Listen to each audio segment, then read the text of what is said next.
Obelix was released on the Atari 2600 in 1983.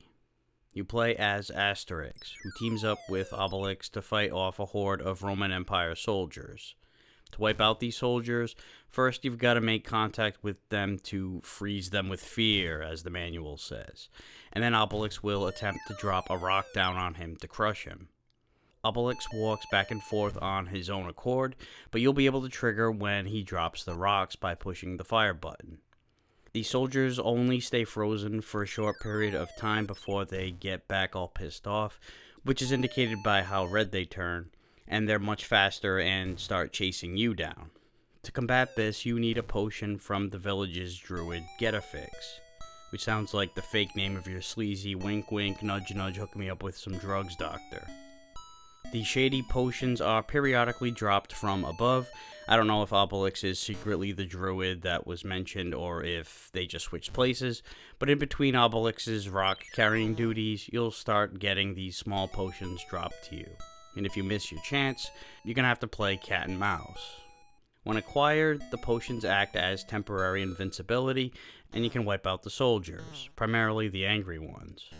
It's kind of like the Pac-Man Power Pellet type of role reversal, except you actually start out with the ability to neutralize the enemies, then the hunter becomes the hunted, and then you get the power back. So the roles actually can reverse and then reverse back multiple times, like a vasectomy. There are fat Roman soldiers and skinny Roman soldiers. You get more points from the skinny guys, and your point totals will eventually award you with extra lives in certain increments. You start out with 3. All of these soldiers move along in a grid of 5, and they'll never deviate from their row. You can swap rows by walking along these blocks that represent the drawbridge. The controls are alright, but they do feel a little stiff. It's not the smoothest operation transitioning from row to row, but you could certainly do worse. Now, the thing to keep in mind at all times is the timing of when you want to initially freeze the soldiers.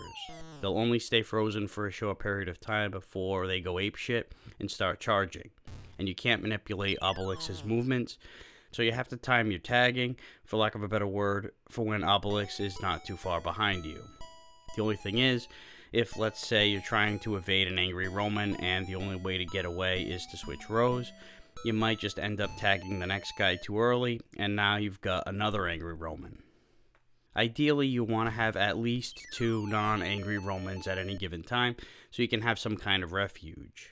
If they're all mad, you're pretty much fucked unless you miraculously get the magic sauce immediately, especially in the faster rounds. Oh yeah, I forgot to mention that there are 4 rounds of different speeds for the enemies, which can be toggled in the 4 game variations. When it's at top speed, crossing a row with an angry Roman is basically impossible, and you can't camp out on a safer row for too long. The difficulty switch doesn't do anything, but like I said, there are 4 different game variations, but then again, you can just play from the beginning and the speed increases from round to round anyway, so there's really not a lot of variety. It's far from perfect, and it won't be designated as a classic by anyone, but it's an interesting enough of a game to keep you occupied for a bit.